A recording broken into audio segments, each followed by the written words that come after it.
In this quarter's PES Wind, there's a lot of good articles in there. If you don't have a copy, you can go to peswind.com and download one. An interesting article from Safe Lifting, which is a European-based lifting company that does basically bespoke engineering on lifts. And they've been making a push that's saying that the next wave of projects depends on bigger turbines, of course, which means bigger lifts, but they need to have some standardization to them.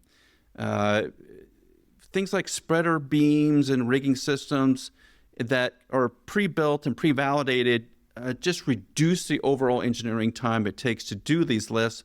And rental equipment models are a lot lower cost than buying OEM-specific or site-specific lift equipment, trying to keep the capital cost down. That's one of the big pushes in the wind industry, is lowering the overall cost of installation. It does make sense, but as we were talking off air a minute ago, a lot of lifts for basically the same kind of turbine are different. The connection points are different. There's a lot of engineering that goes on there. And as the turbine sizes reach 15 megawatts plus, and the cells are massive, blades are massive, but it does seem like in a lot of other aspects of wind, there is some standardization, not an IEC spec or some sort of overall guidance document for the industry. Like, let's put the lift points here, here, here, and here, and lift with the right equipment. And Matthew, we just haven't done it in lifting.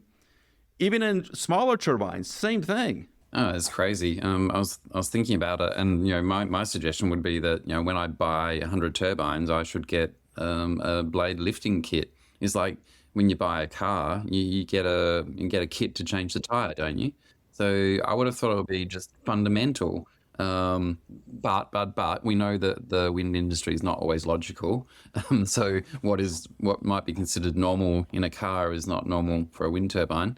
But this sounds like a perfect way of going, to have more of a sort of standardized and not wait for the OEMs, but actually lead this and drive this standardization. So thumbs up from me. I think this is really cool. I really hope that if we can standardize the way that we do that, we can make sure that the teams are trained in like the standard ways of lifting.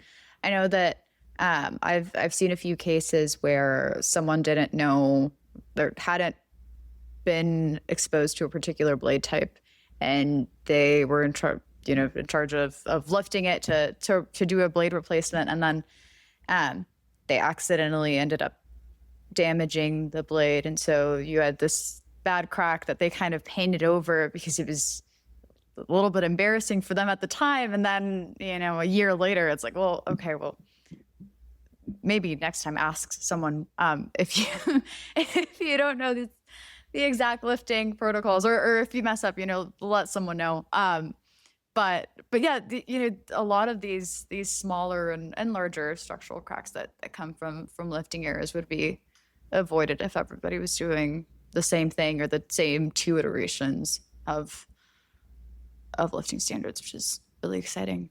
If you've got a wind farm, you're guaranteed you're going to have to drop a blade at some point, aren't you? And a gearbox and a generator. It's pretty much a given. So like I said before, I reckon it should just be part of the standard kit that you buy. Is you buy a substation, but you also buy a lifting kit as well. It's one of the more dangerous parts of wind is lifting, clearly, and we've seen that over time. And having standardized equipment, back to Yolanda's point, does make a lot of sense, because if you're out there doing this quite often and you have different rigging for every different OEM, you can get crosswise and things happen.